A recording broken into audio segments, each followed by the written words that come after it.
दोस्तों नमस्कार, ये है मार्गदर्शन फॉर सिविल सर्विसेज। मैं अनुराग चौधरी। दोस्तों उत्तर प्रदेश परीक्षा नियामक प्राधिकारी प्रयागराज द्वारा आयोजित Uttar Pradesh added junior high school प्रधानाध्यापक और सहायक अध्यापक भर्ती परीक्षा के लिए आज की वीडियो में प्रस्तुत है विज्ञान एवं गणित के अंतर्गत विज्ञान का प्रैक्टिस सेट, जो आपके आगामी परीक्षाओं के लिए बहुत ही उपयोगी है। दोस्तों इसमें हम परीक्षाओं की दृष्टि से महत्वपूर्ण 50 प्रश्नों को सॉल्व करेंगे। तो आइए शुरू करते हैं आज का practice set. Uttar Pradesh added junior high school भर्ती परीक्षा विज्ञान का प्रैक्टिस सेट संख्या 2। दोस्तों आज के प्रैक्टिस सेट का जो पहला प्रश्न है, देखिए बहुत ही महत्वपूर्ण है। आपको बताना है कि निम्नलिखित अधातुओं में से कौन सा द्रव है। आपको बताना है कि निम्नलिखित अधातुओं में से कौन सा द्रव है। ऑप्शन है आपके ब्रोमीन, आयोडीन, सल्फर या फास्फोरस। तो सही उत्तर है ऑप्शन ए, ब्रोमीन। दोस्तों ब्रोमीन जिसका कि परमाणु क्रमांक होता है 35 और इसका फार्मूला होता है Br, और ये गहरे लाल रंग का गाढ़ा द्रव होता है जो लाल रंग की वाष्प देता है। प्रकृति में ब्रोमीन मुक्त अवस्था में नहीं पाई जाती है। तो दोस्तों ब्रोमीन जो है ये द्रव अवस्था में पाया जाता है। अगला प्रश्न है, किस वैज्ञानिक ने रेडियोधर्मी तत्व रेडियम की खोज की थी। तो सही उत्तर है madam Curie. Madam Marie Curie ने दोस्तों देखिए रेडियम की खोज की थी, और ये तत्व यूरेनियम की अपेक्षा लगभग 30 लाख गुना अधिक रेडियो एक्टिव होता है, और 1 टन पिच ब्लेंड में लगभग 0.15 ग्राम रेडियम होता है। तो बहुत ही महत्वपूर्ण है दोस्तों, रेडियोधर्मी तत्व रेडियम की खोज मैरी क्यूरी ने की थी, और ये जो रेडियम होता है यूरेनियम से लगभग 30 लाख गुना अधिक रेडियो एक्टिव होता है। अगला प्रश्न है, किस कारण से स्टोन कैंसर होता है। आपको बताना है। तो अम्ल वर्षा के कारण, दोस्तों एसिडिक रेन के कारण स्टोन कैंसर होता है। स्टोन कैंसर का मतलब ये है कि जो पत्थर, संगमरमर की इमारतें होती हैं, स्मारक होते हैं और अन्य आधारभूत संरचनाएं होती हैं, वो क्षतिग्रस्त हो जाती हैं या उन पर छींटे पड़ जाते हैं। ये अम्लीय वर्षा के कारण ऐसा होता है। अगला प्रश्न है, आपसे पूछा गया है, एक शब्द है ब्राइन। ब्राइन क्या होता है। तो सही उत्तर है ब्राइन जो है दोस्तों NaCl यानी सोडियम क्लोराइड, जिसको साधारण नमक कहते हैं, इसका संतृप्त विलयन होता है, और ये जल में साल्ट की उच्च सांद्रता युक्त लगभग 3.5% से 26% तक विलयन होता है, जिसको ब्राइन कहा जाता है। अगला प्रश्न देखते हैं, हरे फलों को कृत्रिम ढंग से पकाने के लिए कौन सी गैस प्रयुक्त होती है। तो सही उत्तर है एसीटिलीन। दोस्तों एसीटिलीन गैस का प्रयोग हरे फलों को कृत्रिम ढंग से पकाने में किया जाता है।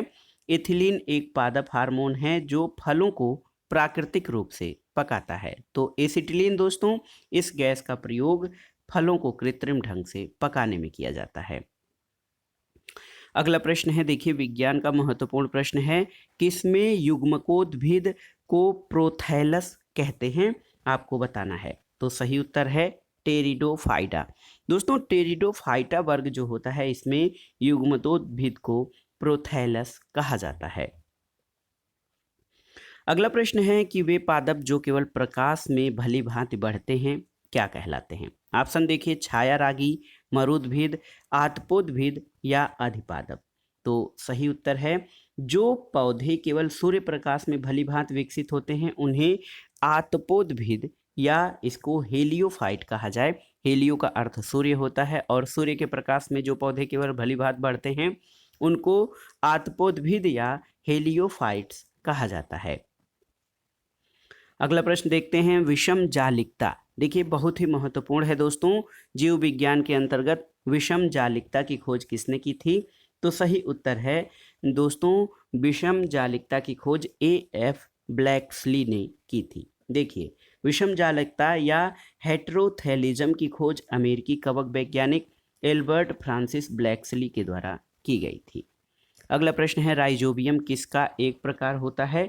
तो सही उत्तर है राइजोबियम दोस्तों सहजीवी जीवाणु या बैक्टीरिया का एक प्रकार होता है। तो ये राइजोबियम एक प्रकार का सहजीवी जीवाणु या बैक्टीरिया होता है। अगला प्रश्न देखते हैं दोस्तों, जेनेरा प्लांटेरियम पुस्तक के लेखक कौन है। तो जेनेरा प्लांटेरियम ये बहुत ही महत्वपूर्ण पुस्तक है। ये पुष्पीय पादपों के वर्गीकरण से संबंधित है। तो देखिए जेनेरा प्लांटेरियम पुस्तक के लेखक कौन हैं? तो सही उत्तर है बेंथम और हुकर। दोस्तों बेंथम और हुकर ये पुष्पी पादपों के वर्गीकरण से संबंधित जेनेरा प्लांटेरियम पुस्तक के लेखक हैं। अगला प्रश्न है, एक प्रारूपी पादप कोशिका में केंद्रक की स्थिति कैसी होती है, आपको बताना है। एक प्रारूपी पादप कोशिका में केंद्रक की स्थिति कैसी होती है? तो सही उत्तर है दोस्तों ऑप्शन बी आपका, कि एक पादप कोशिका में केंद्रक की स्थिति परिधि या पेरिफेरल होती है, जबकि जंतु कोशिका में इसकी स्थिति केंद्रीय या सेंट्रल होती है। अगला प्रश्न है, निम्नलिखित में से किस कोशिकांग को कोशिका का शक्ति गृह या पावर हाउस कहा जाता है? तो सही उत्तर आप जानते हैं माइटोकांड्रिया को।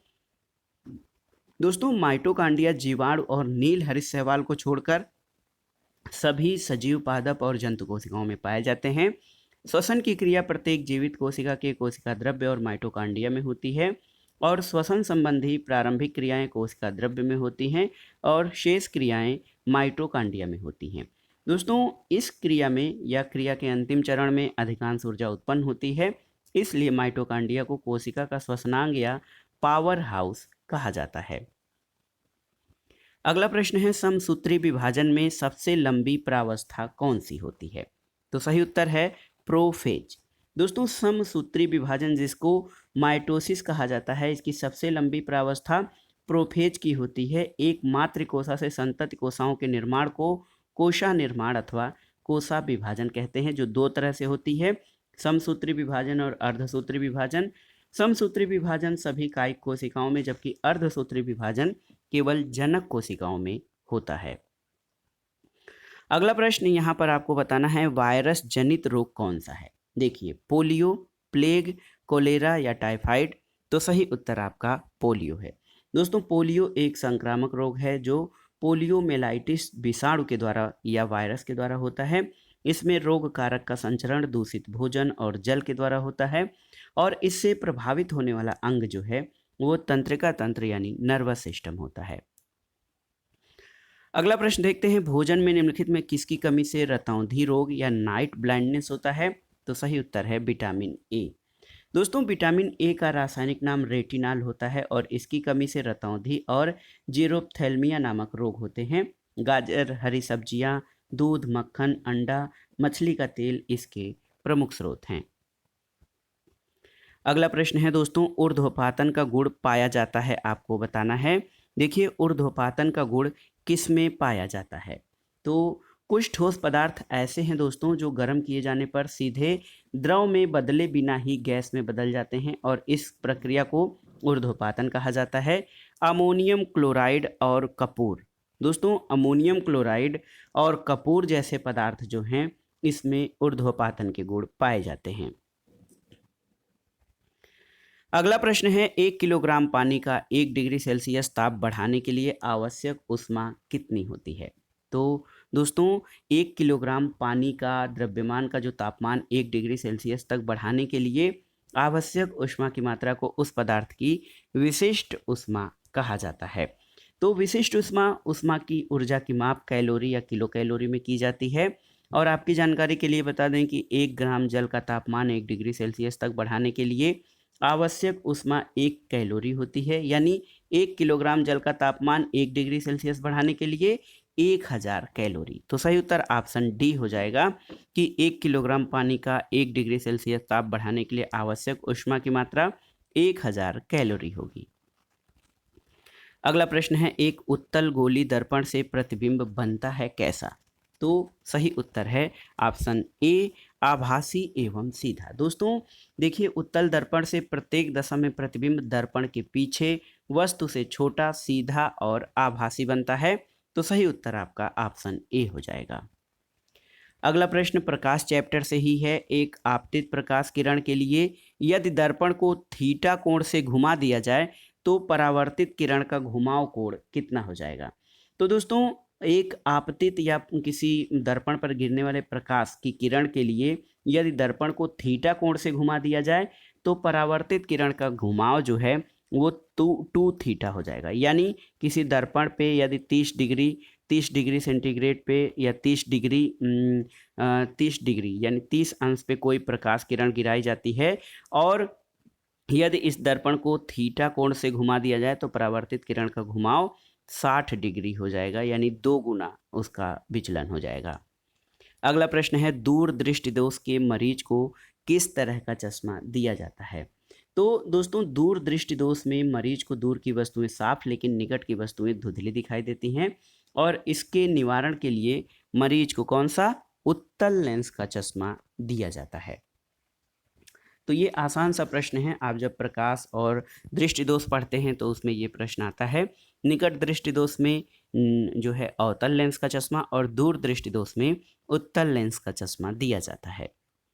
अगला प्रश्न है, अल्टीमीटर के द्वारा क्या मापा जाता है? ऑप्शन है आपकी वायुमंडलीय दाब, वायुमंडलीय आर्द्रता, ऊंचाई या समुद्र की गहराई।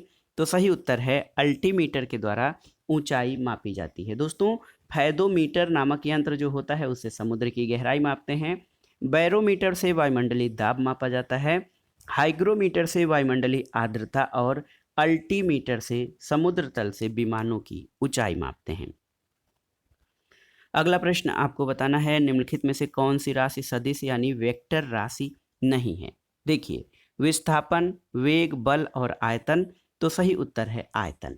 दोस्तों, जिन राशियों में परिमाण के साथ साथ दिशा होती है उनको सदिश राशियां कहते हैं। इसमें विस्थापन, वेग, बल, त्वरण आदि आते हैं। आयतन जो है सदिश राशि नहीं है। अगला प्रश्न है, पदार्थ के संवेग यानी मोमेंटम और वेग के अनुपात को कौन सी भौतिक राशि प्राप्त की जाती है? तो दोस्तों, फार्मूला है कि किसी वस्तु के द्रव्यमान और वेग के गुणनफल को वस्तु का संवेग कहते हैं। तो संवेग बराबर द्रव्यमान गुणे वेग, इसलिए द्रव्यमान, संवेग और वेग का अनुपात हो जाएगा। तो सही उत्तर है ऑप्शन सी, द्रव्यमान प्राप्त होता है पदार्थ के संवेग और वेग के अनुपात को। अगला प्रश्न है दोस्तों, आंख के लेंस का फोकस दूरी किसके कार्य से परिवर्तित होती है? ऑप्शन है आपकी पुतली, देखिए पुतली, रेटिना, सिलियरी मांसपेशी या आइरिस।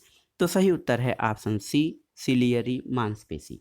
देखिए, सिलियरी मांसपेशियों में शिथिलता संकुचन से आंख के लेंस की मोटाई में परिवर्तन होता है, जिसके फलस्वरूप आंख के लेंस की फोकस दूरी परिवर्तित हो जाती है। अगला प्रश्न है, लेंस की शक्ति मापी जाती है कैसे? डायोप्टर में, ईएन में, ल्यूमेन में या कैंडेला में?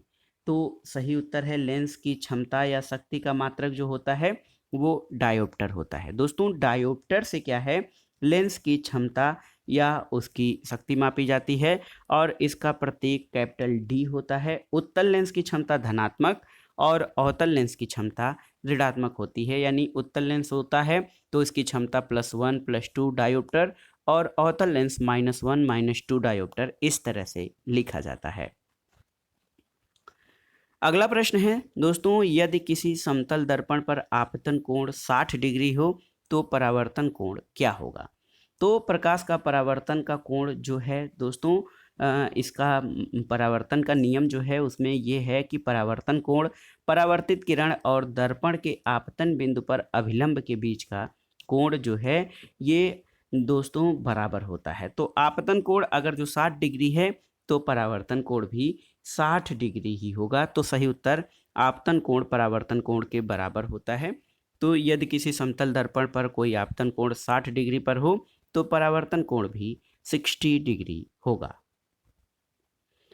अगला प्रश्न देखते हैं, निम्नलिखित में से कौन सा ऊर्जा का नवीनीकरण संसाधन है? ऑप्शन है आपके प्राकृतिक गैस, पेट्रोलियम, भूजल और कोयला। तो सही उत्तर है नवीकरणीय ऊर्जा संसाधन प्राकृतिक प्रक्रिया के तहत लगातार प्राप्त होती है। इसमें देखिए दोस्तों, भूजल, पवन ऊर्जा, सौर ऊर्जा, ज्वारीय ऊर्जा, पन बिजली ऊर्जा और बायोमास ये ऊर्जा के नवीकरणीय संसाधन हैं, जबकि कोयला, पेट्रोलियम, प्राकृतिक गैस और परमाणु ऊर्जा ऊर्जा के ये अनवीकरणीय संसाधन हैं। तो देखिए, ऊर्जा का नवीनीकरणीय संसाधन जो है वो आपका भूजल है। अगला प्रश्न है, एक्स किरणें या एक्सरेज का आविष्कार किसने किया था? तो दोस्तों, एक्स किरणों की खोज 1895 में WC रॉन्टजेन ने की थी। सन याद रखिएगा, 1895 में एक्स किरणों की खोज रॉन्टजेन ने की थी। अगला प्रश्न है, निम्नलिखित में से कौन सा एक प्राकृतिक रेशा नहीं है, आपको बताना है। ऑप्शन है कॉटन, सिल्क, एक्रिलिक या जूट। तो सही उत्तर है आपका एक्रिलिक। दोस्तों, एक्रिलिक एक प्रकार का संश्लेषित या सिंथेटिक मानव निर्मित रेशा है जो ऊन जैसे प्रतीत होते हैं, लेकिन कॉटन, जूट, ऊन, सिल्क ये प्राकृतिक रेशों के उदाहरण है। एक्रिलिक जो है प्राकृतिक रेशा की श्रेणी में नहीं आता है। अगला प्रश्न है दोस्तों, अदरक रूपांतरण है किसका, आपको बताना है अदरक किसका रूपांतरण है। ऑप्शन है तने का, जड़ का, पत्ती का या फल का। तो सही उत्तर है अदरक, हल्दी, आलू, सूरन ये भूमिगत तने के उदाहरण हैं। ऑप्शन ए आपका सही उत्तर हो जाएगा। तो सही उत्तर हो जाएगा अदरक दोस्तों ये तने का रूपांतरण है।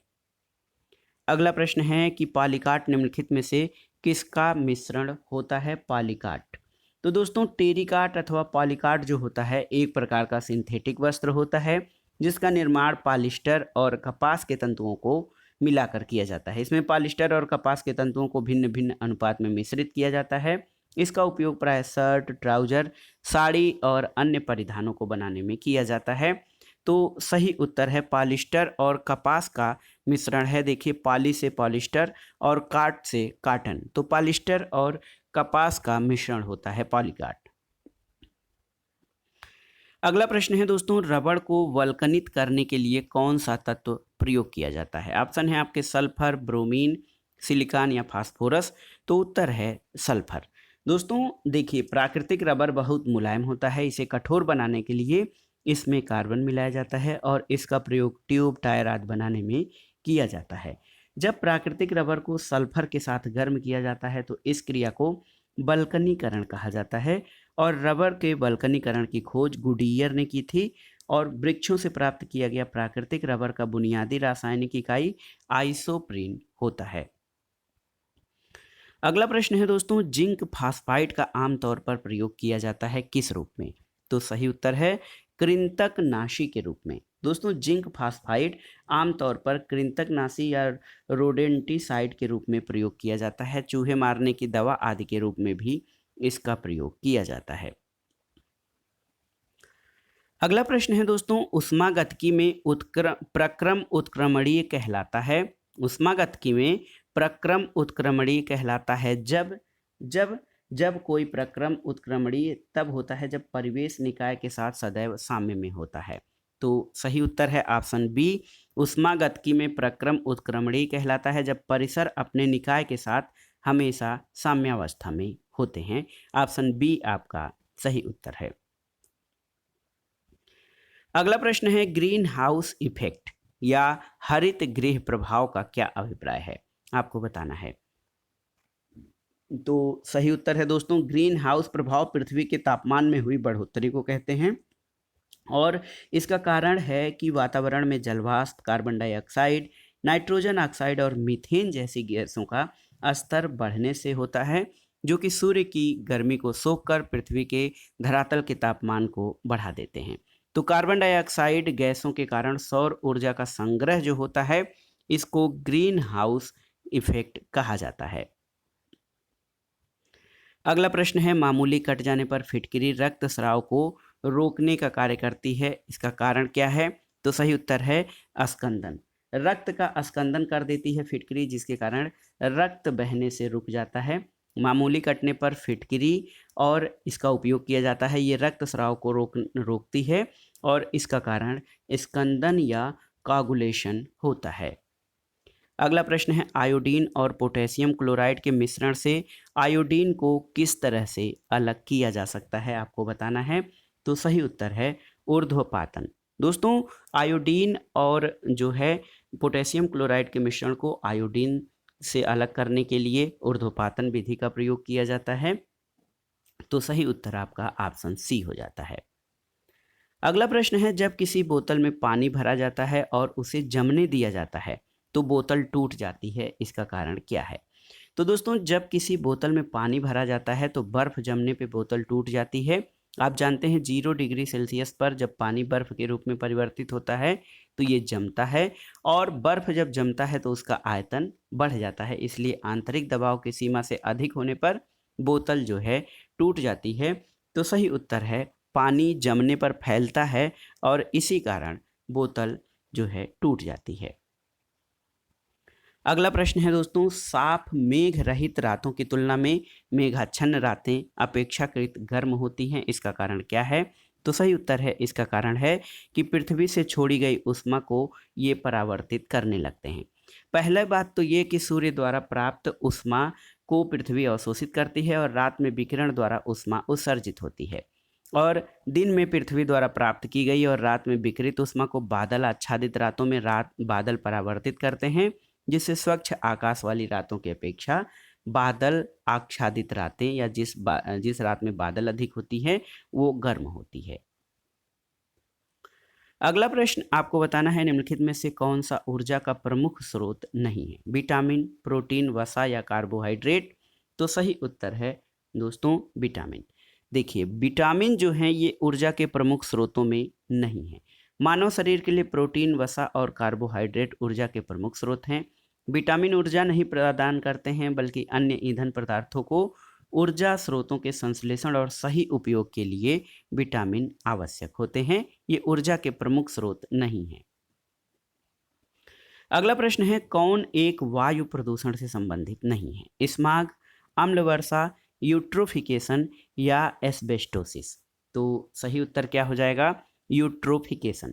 दोस्तों, यूट्रोफिकेशन जल में पोषण तत्वों की अधिकता को कहते हैं और ये अत्यधिक पोषक तत्वों की उपस्थिति में शैवालों का विकास तेजी से होने लगता है और जलाशय में जो है ऑक्सीजन की मात्रा कम हो जाती है। तो यूट्रोफिकेशन जल प्रदूषण से संबंधित है, जबकि स्माग, अम्ल वर्षा और एस्बेस्टोसिस ये वायु प्रदूषण से फैलते हैं। अगला प्रश्न है, इनमें से कौन सा पौधा नाइट्रोजन स्थिरीकरण में सहायक नहीं होता है? चना, मटर, सेम और धान? तो सही उत्तर है आपका दोस्तों जो धान होता है ये नाइट्रोजन स्थिरीकरण में सहायक नहीं होता है। दलहनी फसलें जैसे चना, मटर, सेम आदि की मूल ग्रंथिकाओं में विभिन्न प्रकार के जीवाणु पाए जाते हैं जो कि नाइट्रोजन स्थिरीकरण में सहायक होते हैं। धान के खेत में प्राय नाइट्रोजन की कमी हो जाती है, जिसकी पूर्ति मुख्यतः यूरिया, नील हरित शैवाल, एजोला आदि के प्रयोग द्वारा होती है। अगला प्रश्न है, निम्नलिखित में से कौन सी अदिश राशि है? आपको बताना है। तो बल, दाब, वेग और त्वरण, इसमें से कौन सी अदिश राशि है? तो आप जानते हैं कि वे राशियां जिनको व्यक्त करने के लिए परिमाण और दिशा दोनों की आवश्यकता होती है सदिश राशियां हैं, जैसे बल, वेग, विस्थापन, त्वरण। देखिए, बल, वेग, विस्थापन, त्वरण ये सदिश राशियां हैं जिनमें जिनमें केवल परिमाण होता है, दिशा नहीं होती है, जैसे आयतन, दाब, चाल, दूरी आदि ये जो हैं अदिश राशियों के उदाहरण हैं। अगला प्रश्न है दोस्तों, फास्फोरस जिसका कि सूत्र P होता है, फास्फोरस किस ब्लॉक का तत्व होता है? तो दोस्तों, फास्फोरस का परमाणु क्रमांक 15 होता है और ये P ब्लॉक का तत्व है। याद रखिएगा, फास्फोरस का परमाणु क्रमांक 15 होता है। अगला प्रश्न है दोस्तों, परमाणु बम किस सिद्धांत पर आधारित है? तो दोस्तों, परमाणु बम नाभिकीय विखंडन पर आधारित होता है और हाइड्रोजन बम नाभिकीय संलयन पर आधारित है। अगला प्रश्न है, अधोलिखित में से कौन सा पृथ्वी के कार्बन चक्र में कार्बन डाइऑक्साइड की मात्रा को नहीं बढ़ाता है? आपको बताना है। ऑप्शन है श्वसन, प्रकाश संश्लेषण, जैविक पदार्थों का क्षय और ज्वालामुखी क्रिया। तो देखिए दोस्तों, श्वसन, जैविक पदार्थों के क्षय और ज्वालामुखी क्रियाओं से जो है कार्बन चक्र में कार्बन डाइऑक्साइड की मात्रा बढ़ती है, जबकि कार्बन संश्लेषण या फोटोसिंथेसिस की प्रक्रिया में क्या होता है, कार्बन डाइऑक्साइड मुक्त नहीं होती है, क्योंकि हरे पेड़ पौधे सूर्य की उपस्थिति में जल और कार्बन डाइऑक्साइड का उपयोग करके जो है अपना भोजन निर्माण करते हैं और वायुमंडल में ऑक्सीजन छोड़ते हैं। अगला प्रश्न है, देश का पहला बायोडीजल संयंत्र कहाँ पर लगाया जा रहा है? तो सही उत्तर है आंध्र प्रदेश में। देश का पहला बायोडीजल संयंत्र काकीनाडा, आंध्र प्रदेश में स्थापित किया गया है। अगला प्रश्न है दोस्तों, पायरीला किस फसल का कीट है? आपको बताना है। ऑप्शन है आपके गेहूं, चावल, गन्ना या सोयाबीन। तो सही उत्तर है गन्ना। दोस्तों, गन्ना पण फुदकी पायरीला जो है एक छोटा सा पतंगा होता है जो गन्ने की पत्तियों और तने का रस चूसता है और इसकी गिडार गन्ने में जगह जगह सुराख बना देती है, जिससे गन्ने की फसल की वृद्धि रुक जाती है और वह सूखा सा हो जाता है और ये कीट गन्ने के लिए बहुत ही हानिकारक है। अगला प्रश्न है, एथेनॉल के व्यावसायिक उत्पादन में कौन सा खमीर प्रयोग में लाया जाता है? ऑप्शन है आपके कैंडिडा एल्बिकेंस, सैक्रोमाइसीज सेरेवेसी, कैंडिडा स्लूफी या ल्यूकोस्पोडियम फाइजरीडियम। तो सही उत्तर है सैक्रोमाइसीज सेरेवेसी जो है ये खमीर एथेनॉल के व्यावसायिक उत्पादन में प्रयोग में लाया जाता है। अगला प्रश्न और इस प्रैक्टिस सेट का आखिरी प्रश्न है दोस्तों, इंसेफेलोग्राफ EEG, इलेक्ट्रोइंसेफेलोग्राफ ये जो है इससे किसकी निगरानी की जाती है? EEG से। तो दोस्तों इलेक्ट्रोइंसेफेलोग्राम में एक परीक्षण होता है जिसका प्रयोग मस्तिष्क की यानी विद्युतीय गतिविधि से संबंधित समस्याओं का पता लगाने के लिए किया जाता है।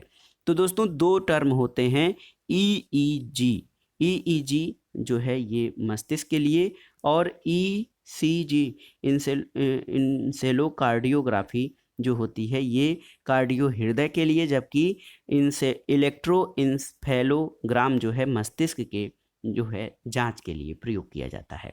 तो ये था आज का practice set. Junior high school प्रधानाध्यापक और सहायक अध्यापक भर्ती परीक्षा के लिए जो परीक्षा नियामक प्राधिकारी इलाहाबाद द्वारा परीक्षा आयोजित होनी है उसमें विज्ञान और गणित के अंतर्गत जो है विज्ञान के 50 प्रश्नों को हमने सॉल्व किया और ये आपके आगामी परीक्षाओं के लिए बहुत ही उपयोगी हैं। वीडियो आपको कैसा लगा हमें कमेंट बॉक्स में ज़रूर बताइएगा। वीडियो को लाइक करें, शेयर करें और इस चैनल मार्गदर्शन फॉर सिविल सर्विसेज को सब्सक्राइब करें। वीडियो देखने के लिए धन्यवाद दोस्तों। नमस्कार।